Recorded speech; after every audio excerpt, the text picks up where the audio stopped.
mga pamangkin! This is Tita Kim and welcome to my YouTube channel. Ngayon, mapapakinggan ninyo ang isa sa mga storya mula sa Dear Tita Kim.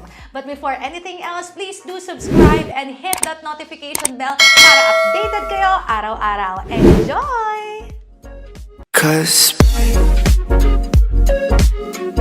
George po.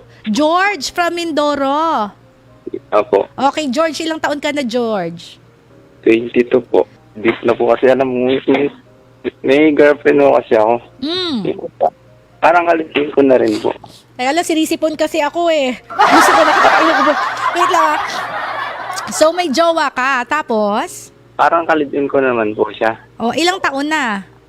3 years na po. Okay, o tapos?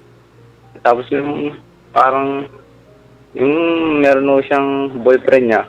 Pero okay lang sa pamilya niya. At okay lang, parang okay lang din sa akin.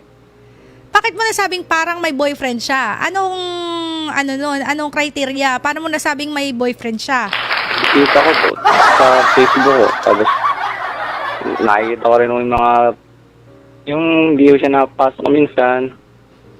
Ha? Pagkita lang siya. Teka lang, may ka-live-in partner ka, pero alam mo na yung ka-live-in partner mo is merong jowa na iba at lantaran yung pagkakaroon niya ng jowa na iba. Ano ba nakita mo sa Facebook? Baka naman nakita mo nag-selfie lang ng ganun, mag-jowa na agad. Ako nga po yung parang nagiging kabit. Nakablock ko sa Facebook niya. Pero pag yung kanyang boyfriend na okay lang mag-post silang magkasama. Ha?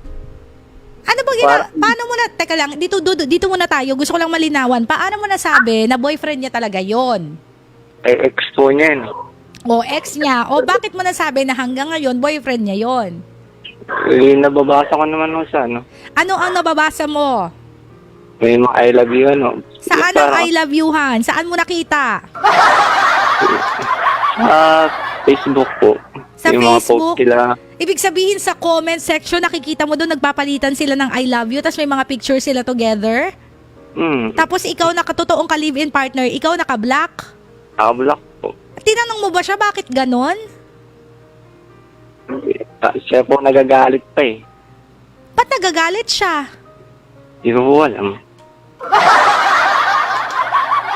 Ano ba nangyayari sa mundo natin ngayon, no po? Nagugula na nga po ako eh. Bakit ganon? Parang ikaw na nga yung may dapat na ipaliwanag, ikaw pa yung hindi nagpapaliwanag. So tinanong mo siya, bakit ganon? Bakit may boyfriend siya na iba, na magjowa kayo, na mas nauna kayo, na may finiflex siyang iba, pero habang tinatanong mo siya, siya pa yung galit, ganon. Okay lang makita ko sa kanila yung picture nilang magkasama. Tapos okay lang din sa'yo na makita yung picture nilang magkasama. Baka Ako kaya ginagawa yun sa'yo ng babae kasi okay lang sa'yo. Ako pa po malit pag inulit ko sa kanya. Kaya nga baka ginagawa yun at natotolerate yung bagay na yun kasi nga, inaalaw mo siyang gawin yun sa iyo. Ang hirap na. Hindi ko na po alam gagawin. O, diba? Kasi ganun yun eh. Yung mga tao na manloloko, talagang magloloko at magloloko. Kung ito-tolerate natin at kung hahayaan lang natin na gawin nila yun sa atin, siguro kasi nga, mahal na mahal mo yung babae. Tama ba? Oh. Paano yan? Pag kailangan, bibili. Pag may kailangan, bibilin mo agad. Kahit na gano'n na ang ginagawa sa'yo. So, okay lang sa'yo yon. Wala na akong madarasa. Short mo nga ako. Hindi lang sa pag-ano. 3 lang o 4. 3 o 4 ang ano? Short ko lang Yung short mo, 4 sa kanya, ilan? Well, madami. Mga branded pa. Mga branded pa. Nagpapabili sa'yo yan. Ganyan. Tapos bili ka rin ng bili. Ganon. Wala naman mo sa akin yung naman yung parang mahalin niya ako ng totoo. Para mahalin ka lang talaga ng totoo. So, tumawag ka ngayon. Bakit ka tumawag ngayon? Hindi ko na kasi parang gusto ko lang rin umayaw. Anong gusto mo ba talaga? Nagugulan ako. Mahal ko yung tao eh. Kaya nga ang gulo kasi mahal mo yung tao, tapos hinahayaan mo lang din naman siya na gawin yun sa'yo, tapos wala ka lang din, parang wala ka lang din reaksyon, kasi nga, hindi mo rin naman siya kino-question ng paulit-ulit, tapos binibigay mo pa rin yung mga gusto niya, tapos tinatanggap mo pa rin siya. Eh baka magsasayang lang ako ng laway dito, tapos at the end of the day, tatanggapin mo na rin na naman siya. Diba? Mukhang ganun lang din naman ang mangyayari eh. Kasi alam mo naman na palang may finiflex na ibang sakit kaya nun. Yung magjowa tayo, tas may finiflex kang iba, tas ako naka-block. Teka lang. Diba masakit yon? O bakit doon pa lang hindi ka na agad nag-react ng todo-todo? Ba't hindi ka na agad nakipaghiwalay? Kasi mahal mo. Kung mahal mo pala, naman pala talaga, kahit anong advice ko sa'yo dito, talagang babalik-balikan mo pa rin yung babae. Gusto mo ba na habang buhay ganyan yung sitwasyon ninyo? Hindi naman po. Di hiwalayan mo yung babae. Parang ang hirap po kasi. Di mag-stay ka sa babae, tiisin mo. Diba? Yabang po.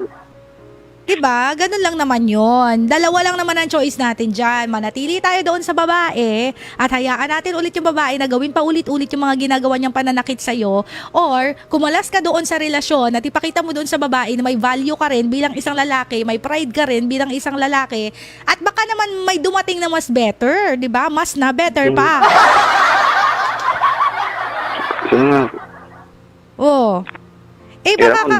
Baka nga kasi kaya ka inaabuso ng babae kasi lagi mo rin naman siya tinatanggap, lagi mo pa rin siyang binibili ng mga bagay na gusto niya. Kahit na may finiflex na siyang iba, abay napakasakit naman nun.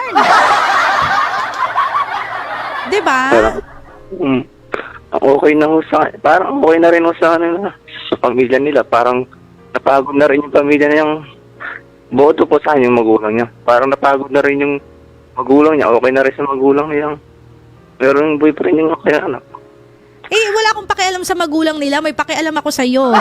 Kasi ikaw ang kausap ko ngayon. Iyaan mo yung sa magulang nila, ang kinakausap ko ikaw ngayon. Naawa kasi ako sa'yo diba? Yung ikaw bigay todo ka sa pag-ibig, binibigay mo sa kanya lahat ng pangangailangan niya, tapos siya may finiflex na iba, hindi lang siya nag-cheat Talagang hayagan niya talaga sinasabing may jowa siyang iba. Diba? Pambabastos yun, disrespect yun, talagang pagdurog yun sa pagkatao mo. Kasi nakakabastos talaga yun. Yung halimbawa, yung mga nag-cheat, at least kahit papaano may 1% pa na delikadesa. pero itong jowa mo, talagang piniflex pa, pinupost pa sa social media, nag-I love youhan pa sa comment section, na alam naman na in the very first place na magkarelasyon kayo, tapos may piniflex na iba, di ba?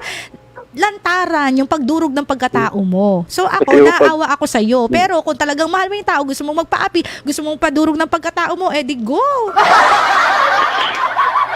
Diba?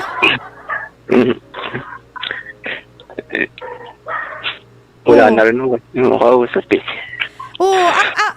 naiintindihan ko. Ayun, naiyak na si kuya. Diba? Akin lang kasi, kung mahal ka talaga ng babae, kaya ng babaeng magbago para sa iyo.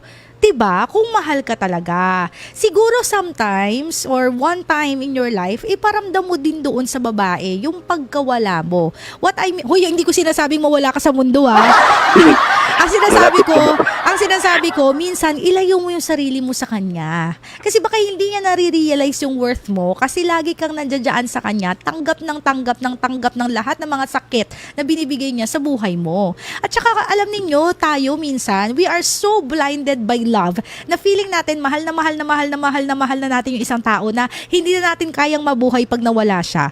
Pero actually kapag pinakawalan niyo yung mga tao na hindi kayo nire-respeto, pag pinakawalan niyo yung mga tao na may minamahal na iba, doon darating yung tamang tao para sa inyo. Baka naman kasi kuya, hindi naman talaga para sa inyo babae na yan.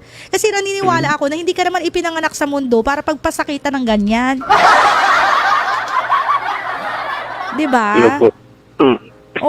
So para sa akin kuya, bigyan mo ng konting respect yung sarili mo, 'di ba? Ayoko mawala yun sa sarili ninyo. Kabastos kasi talaga. Hindi ko ma-take yun, 'di ba? Yung parang nag-cheat nga, hindi ko na ma-take. Tapos yung pang may finiflex na iba sa social media, may ka-I love youhan pa sa comment section, tapos ikaw block. Hindi ko ma-take. 'Di ba? So ikaw bilang lalaki, bigyan mo ng respeto yung sarili mo. Una mong mahalin ang sarili mo. Kasi pag hindi nakikita ng babae na minamahal mo yung sarili mo at nirerespeto mo yung sarili mo, hindi ka rin nila rerespetuhin, hindi ka rin nila mamahalin. So ipakita mong mahal mo yung sarili mo by not allowing other people to disrespect you and throw you like a garbage. Opo. Okay? Naiintindihan mo yung sinasabi ko? Bigyan mo Opo. ng pagpapahalaga ang sarili mo sa pamamagitan ng paglayo sa mga tao na hindi ka binibigyan ng pagpapahalaga. Kasi kapag ganyan ang mentality mo, talagang aabusuhin at aabusuhin ka ng mga tao sa paligid mo.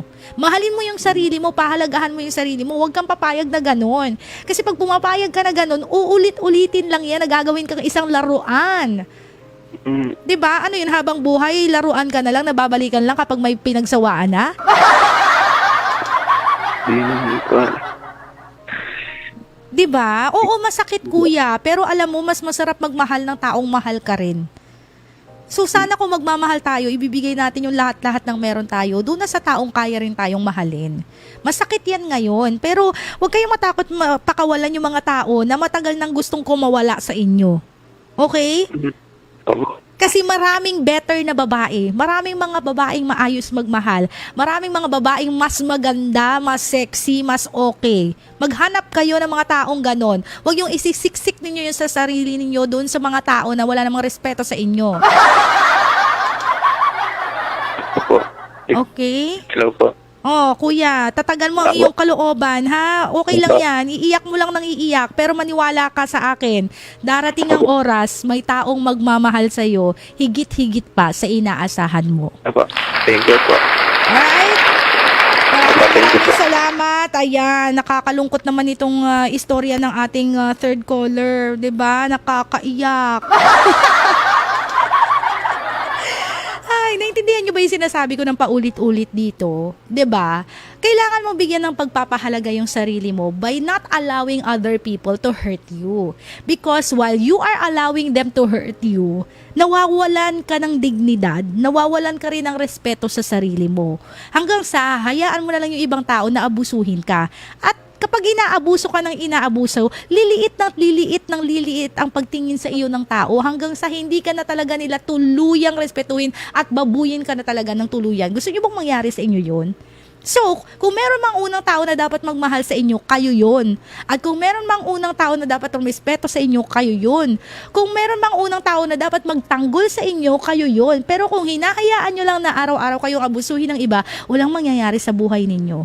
Alright? So that's what I am telling everyone right now. Pahalagahan ninyo, mahalin ninyo ang inyong sarili the way you want others to respect and love you. Okay? For watching. Again, don't forget to subscribe dito sa aking YouTube channel and follow me on my social media accounts.